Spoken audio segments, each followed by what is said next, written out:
it's your boy Zappa, two-time cosplay champ, and welcome to Colony Talks with Colony Drop. Oh, I missed it. It's been one of those days. It's one of those off days. Yeah, no. Well, we are going to call it an off day a bit because today we're not talking about anime robots. We're not talking about a giant mecha. We're talking about them Western boys. Yep. Some regular old American giant robots. Yeah, the square guys. Square guys. Yeah, most of the American robots end up being very square. So G-Savior, right? Yeah. It's like that. Yeah, G-Savior. You gotta get him in there. But yeah, so unlike me, who's watched decades of anime giant robots, I've seen Pacific Rim, and I might know a few words from other ones. You, my friend, are the resident master of the American/Western giant robot. Oh yeah, I dabble. I dabble. It's funny to me because all the amount of knowledge you have in a lot of the Eastern robots and the anime robots, stuff like that, Gundam, G-Savior, stuff like that, is very reminiscent of what I know about the American side of robots, which is really interesting to me. Because it's just like American Western robots are literally, most of them are like pound you in the ground, we're going to beat something up. Slow, clunky. Yeah, clunky. Every hit feels like a real impact. Or they're like super weapons. Like end-all world weapons. Yeah, like Front Mission feels like it might have been skirting right on that line. Front Mission was definitely skirting on that line. And there's less story when it comes to these robots, so there's not a lot of crazy specs, but they're like in their own leagues. And so I figured I would talk about the six that I feel that are the most iconic in my mind. Okay. Starting from the kind of lowest. Six being that Optimus Prime, right? No. There is a difference in mech versus robot to me. There is a difference between mech and robot. Yeah, there's very much of it. I consider Transformers as robots. Because they're just autonomous robots that got constructed. Mechas have pilots of some form or fashion, of some type of external living being controlling them from either inside or outside. So, and when we swing a little anime back in there, a robot can pilot a mech, but a mech cannot pilot a robot. Yeah. Because that is the case in such legends as Gal Gadar, as an android pilots the giant robot. Yeah, like an AI could take over a mech, and that would, in theory, be a robot piloting a mech. Yes. Yeah. So there's definitely, if it's pilotable, it's a mech to me. Okay. And so there's no Transformers in this. Good. Whatsoever, because as much as I like Optimus Prime, he ain't a mech. Go in the corner. He's a talking robot. So now we're going to bring in the name slate. What is number 6? Number 6 is the Titanfall mecha. Basically, they're piloted. There comes in different varieties, and they're incredibly popular within that group. And it's like literally you start out as a pilot in the game, and you build up points, and then you have one of your Titans come down, be planet shot down to continue the fight. And you can get as many as you want, as long as you don't die. Yeah, we've got a model of a Titan, not a model, but a statue of a Titan from that first game. Yep, Titanfall 2 has come out. Yeah, it's been out for a hot minute. Yeah. But it's like that's why it's number 6, because there's so many varieties of that type of mecha. There's no way to actually individually say this is the mecha of Titanfall. It seems like a lot of Western robots are more modular than singular entities. They can be. They absolutely can be, but they're everything else from 5 up has a discernible difference. Okay. It is the ace. Yeah, it is either the ace or it is the model that everything has been based off of for that. Okay. So number 5 is Robot Jocks, and it is a 80s movie about robot fighting. Literally, U.S. and what was the U.S. and what was Russia in the Second Cold War fought using mechs. And to the point of they decided to, instead of destroying each other and in these giant mech battles, they pit them against each other in gladiatorial style of mech fighting. Have you seen G Gundam? I have.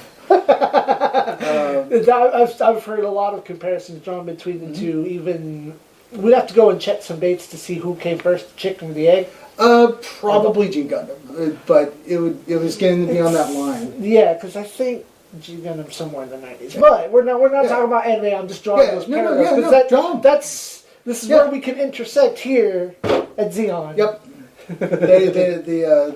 The pilots had their own style of play. Basically, if you were a mech pilot for either the U.S. or or Russia, you were contracted to work to fight 10 fights. Russia was their pilot was very well known to the killing pilots instead of destroying robots or in gladiatorial matches that are refereed and stuff like that.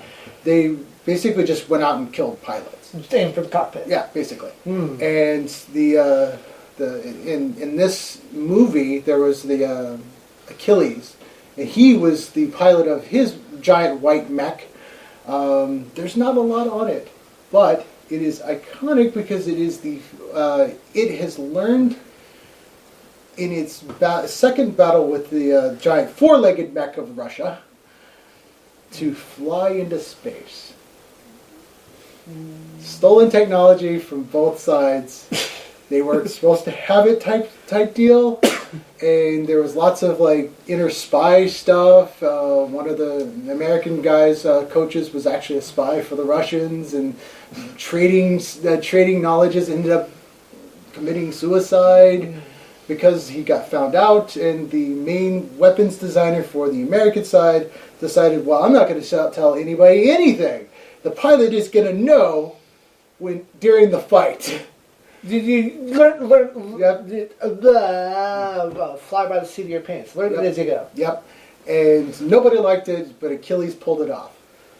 And in the end, they ended up flying in space and coming back down. He lost his leg, like the robot lost his leg. Okay. The Russians had a chainsaw mandible between its legs. It was very well animated, like stop animation type stuff. Yeah. But those robots can't make it on number 5 because every single one of the robots they showed were very uniquely designed for that pilot. Yeah. For the pilot that piloted them and stuff like that. So yeah, that really does feel some G Gundam in there. Yep. We'll have to go back through and check some numbers on that and see who came first. Yeah. So number 4. Number 4. Let's go through my notes because.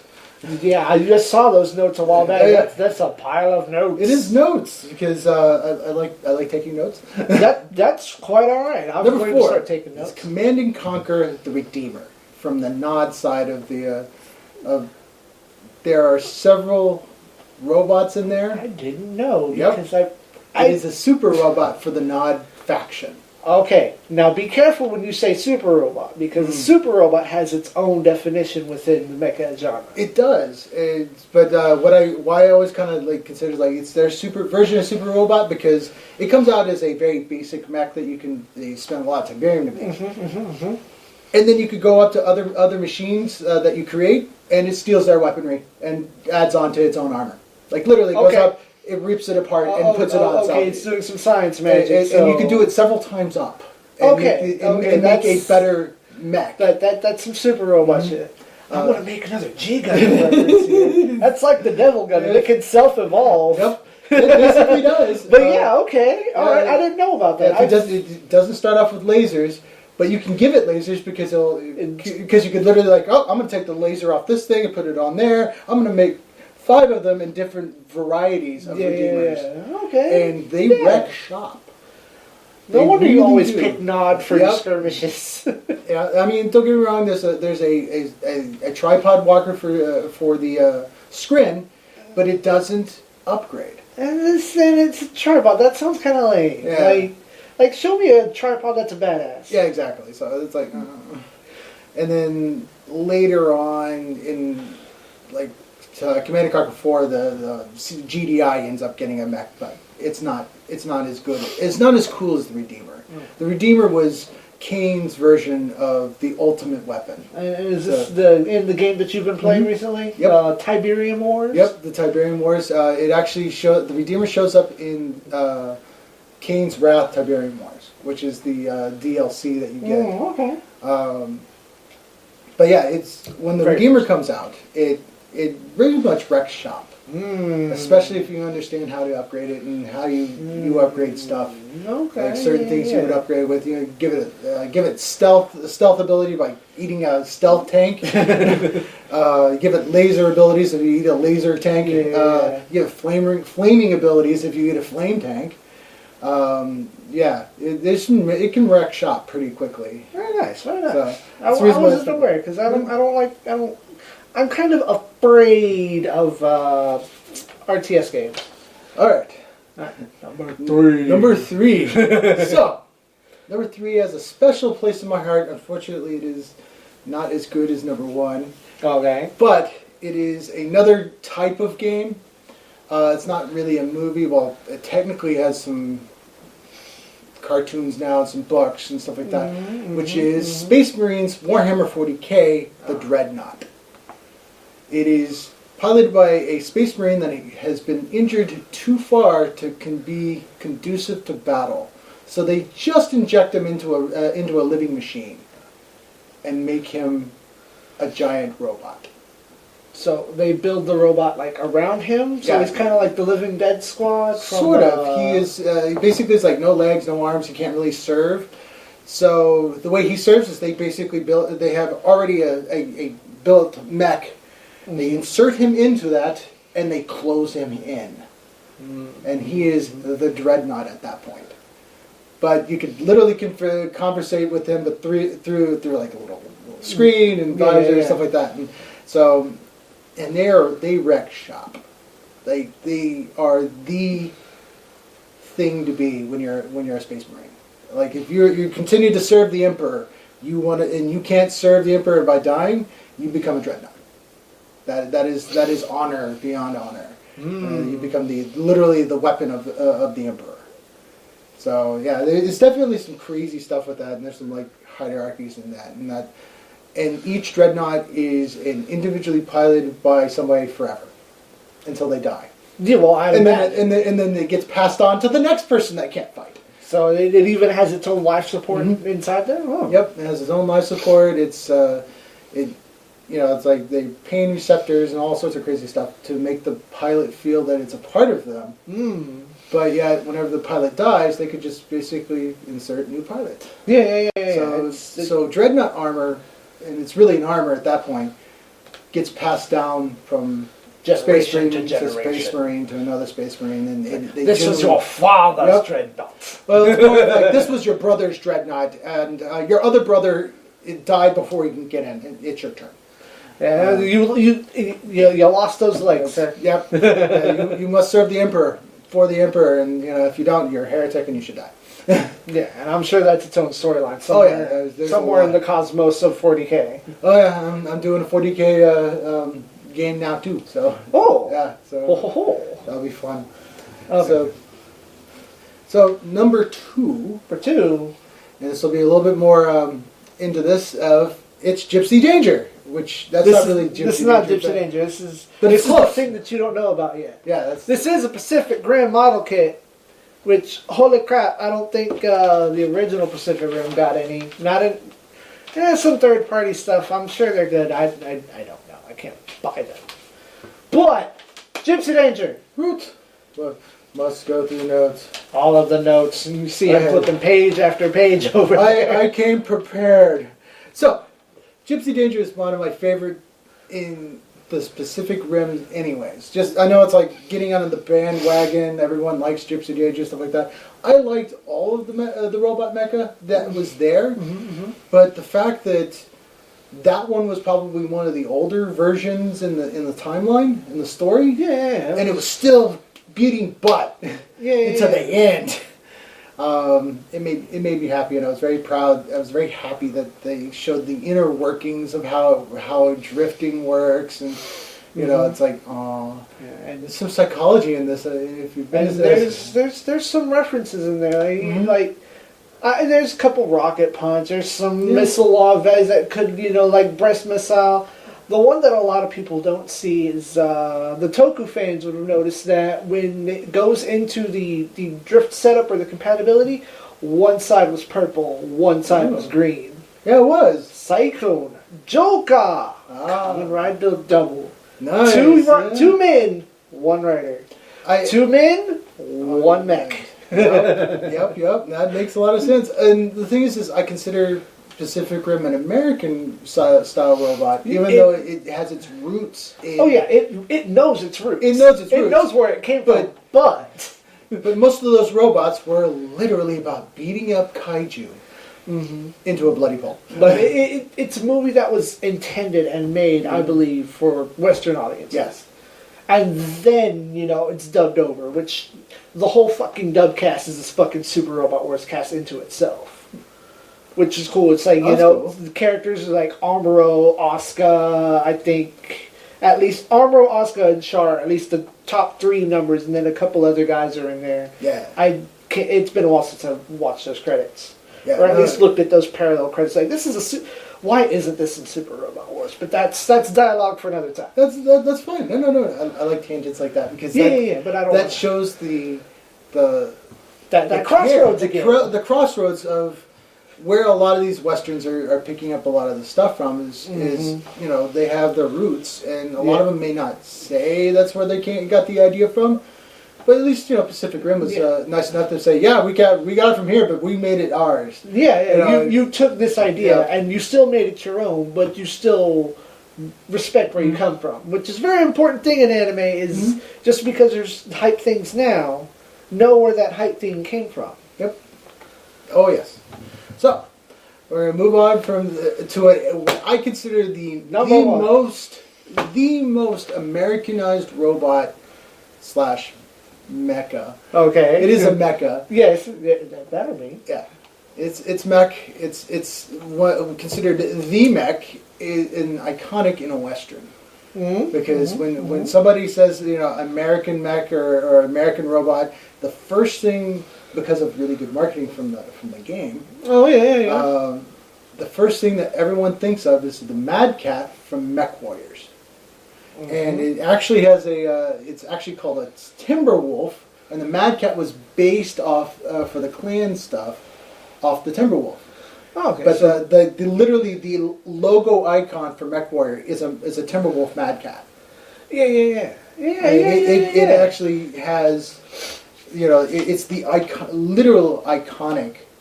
It became the poster boy. Yeah, it became the poster boy, and it was like probably the second worst mech you can actually get without upgrades. But it's like the chicken walker with the giant cockpit with the everything that you could possibly about lasers. You could outfit with lasers, missiles, long range, short range, pulse rifles, mini guns. You name it, it probably had it on there in some form or fashion. Yeah. It was the most customizable, and yet it still kept its shape and silhouette. And it was in the game. It is one of the most sought after mech chassis in the game. Which game? Because so there's several. Because way back in the day, I'm gonna let you finish, but way back, I don't want to admit this is where giant robots I thought were cool, but it's not that defining moment. But it's like there was that gateway. I had an uncle buy me a Mech Warrior. I want to say, I keep thinking Robotech, but no, a Mech Warrior 3-pack of games, and I'm like 10. I don't understand how to play these games, but I had the manual. This nice rectangular shape, real thick, and halfway through it had all these mech designs, and I got a lot of drawings. I had the exact same. It was like a white book with red print on it, and I used to draw a lot of those machines. So I can recall. It's you've got your face on thing, and it's got the silhouette. And even though you can bolt on rifles and missile launchers here, you still have the same shape because you're building around that Yep. shape. Yeah, So the skeletons are part of the chassis structures. yeah. So in which game is it that this chassis is so sought after? Because I feel like that's Mech Warrior Online. No, actually, the Mech Warrior Online is actually one of the newer ones that have come out. The tabletop, Oh yeah. actual like hex grid tabletop. That's been playing since like the 70s, I think, if my memory serves. And two games came out about the same time. The one was based off the other, and I can never really remember which one. It's always going to be kind of a weird, heated argument of who came up with the idea first, which was BattleTech versus Mech Warrior. And they both came out about the same time. And some people say it was before the Mad Cat came out before BattleTech did, versus Mech Warrior saying they came out with before, so on and so forth. It's been kind of a weird cross. They're basically the exact same game. That sounds like some Harmony Gold drama. Yeah, it's basically the exact same game, like literally. Yeah. I go with Mech Warrior because that's the one my father did, and my brother did, and I did as a young kid, and going to those tabletop games at the local comic book store, and it's very much like Warhammer 40K and stuff like that. The models were always, the Mad Cat models were always the ones that everyone wanted to get. Oh, okay, yeah. Later in life, probably 5-10 years ago, I started realizing that actually was a thing at the time, and it still is that in your setup, in your game, you want to have, you basically buy into it and you spend all these like space credits and stuff like that in game. Yeah. Everyone wants points. the Mad Cat thing, and then that translated over to the actual like game, which was the Clan Wolf game, which came out on PC 20 years ago. Yeah, which is a mech piloting game that you could play and stuff like that. And again, it came out to be the Timberwolf was the chassis defined in the game because it was the most robust, it was the most sought after. Everyone, all the NPCs were like digging for it in the role play, in the storyline, and so it's a clan based. The Mad Cat is the Clan Wolf mech. That's who created it technically. In the lore of things, and it's just it's such a really versatile mech. You can literally do anything and everything from digging and mining to full frontal assault to you can speed it up to give it jump jets. You can it can do a host of things to do, and you can have 3 people in it. One person you can literally run it, one person pilot, or you can have 3 people running it. Yeah. It's super versatile. It's super sought after in and out of real world. Right. Because it's like it's a Mad Cat. It's the iconic of Mech Warrior. It's the literal icon poster boy, as you were saying before, of Mech Warrior. That's what that little part of that logo is a Mad Cat in the logo. Yeah. And so I'll be sure to slap that in as part as the namesake when I bring it up. Yeah, but it's based off of Timberwolf. Yeah. It's it's the icon, and the Mad Cat's my favorite out of every mech that I've ever wanted. If you ask me if I ever wanted one thing at a mecha, there's a lot of stuff I'd be like, I'd like to have that. It's the Mad Cat that I'd actually want. Yeah. It's the Mad Cat. I'd be like, no, give me the Mad Cat. I'd be trolling around that, going to the grocery store. Yeah. Just because. But that's it. Yeah. Well, then with that, y'all in the comments, y'all let us know what your favorite Western robot is. Is it Pacific Rim? Is it Mech Warrior? Is it something we didn't talk about today? Yeah. Holla at us in the comments below. You hit that big red graphic, like, share, subscribe. You don't like to rub it in, but it's there. And as always, ZEON!